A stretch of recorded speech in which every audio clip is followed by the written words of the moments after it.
Hello, friends, and welcome to another edition of Speaker Circle. My name is Lisa Askew, and I'm so grateful that you decided to join me. For those of you who are not aware, Speaker Circle is a forum that is here to help others with effective communication. Mostly, I interview different speakers so that we can learn about how we can communicate because it is the foundation of everything in life. Today, I wanted to do a little something different and just talk to you more about my experience in light of everything that's going on in the world.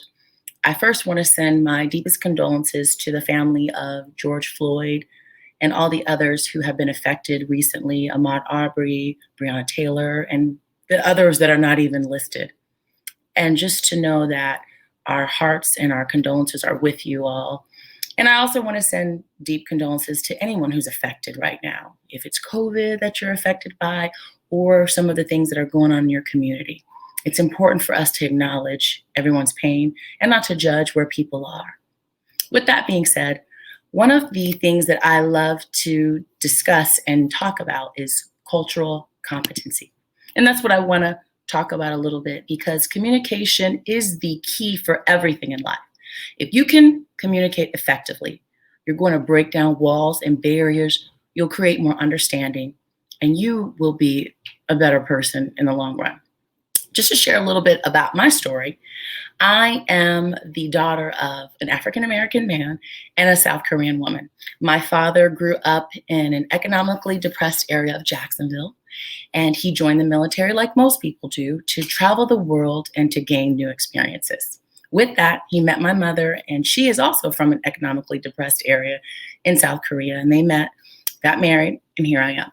Growing up biracial was definitely a challenge, especially in the late 70s, 80s, 90s.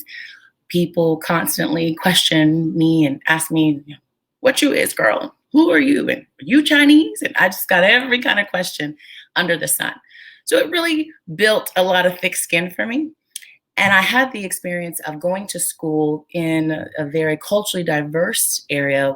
Early in my elementary years, I went to what they call DoD schools, which is Department of Defense. And everyone in school looked like me because most of the children were also biracial. And from that experience, I got a chance to live with my paternal grandparents and my aunt, and I lived in Jacksonville. And I went to a school that was a little bit more of a cloistered community. It was predominantly African American.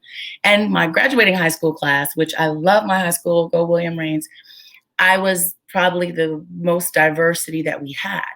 And with that, I had a lot of encounters and questions. Now, what was the universal thing for me was being open to people not knowing.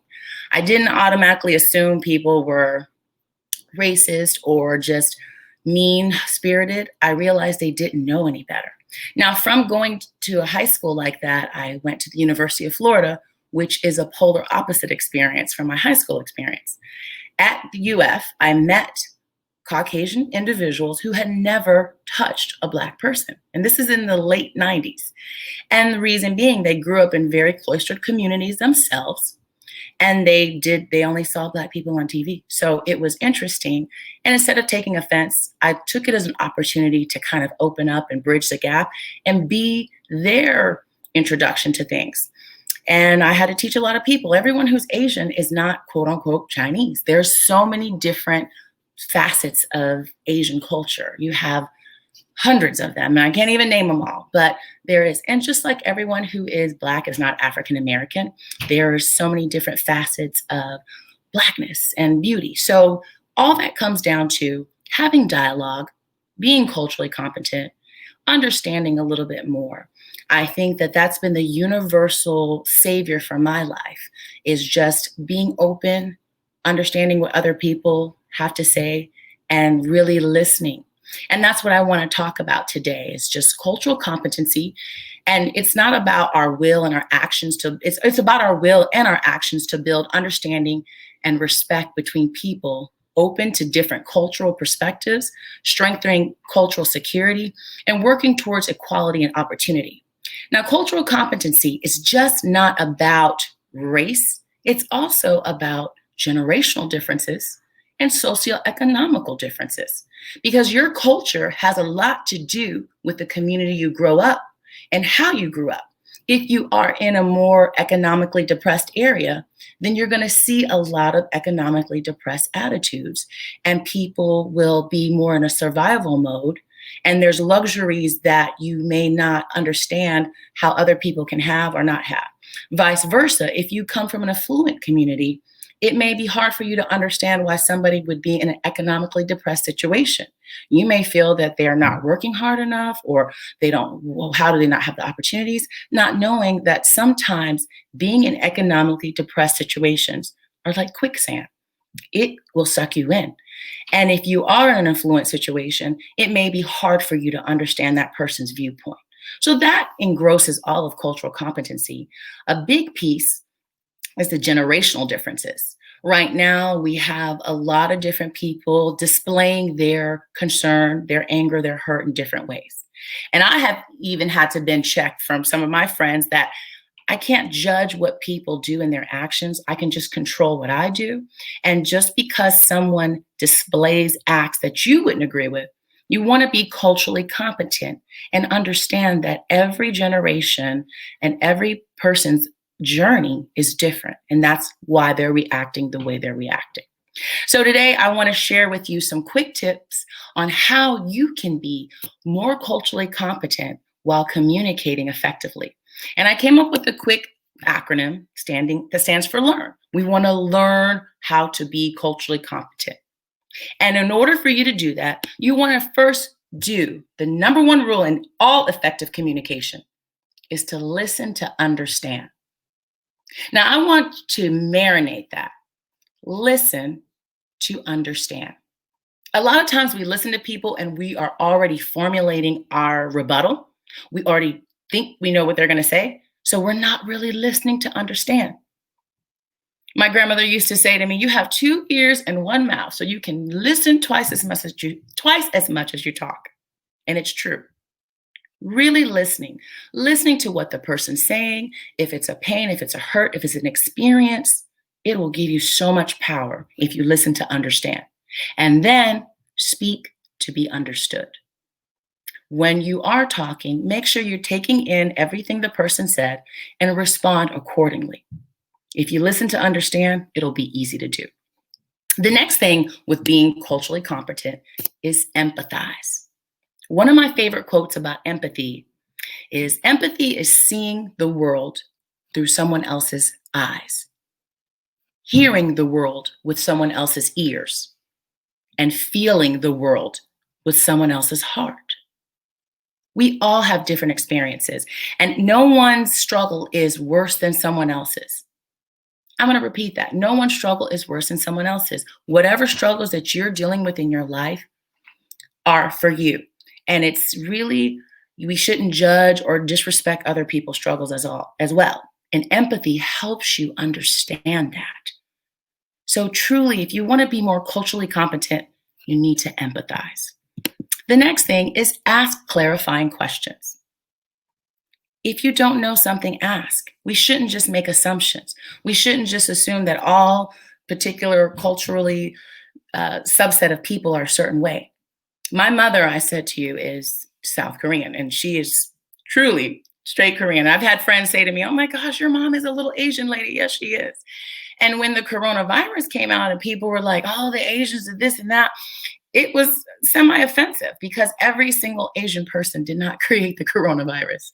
And I think that things like that, we just forget about the sensitivity of it. So be aware and ask clarifying questions. Hey, what's your nationality? Tell me a little bit about your background, especially when it comes to generational differences.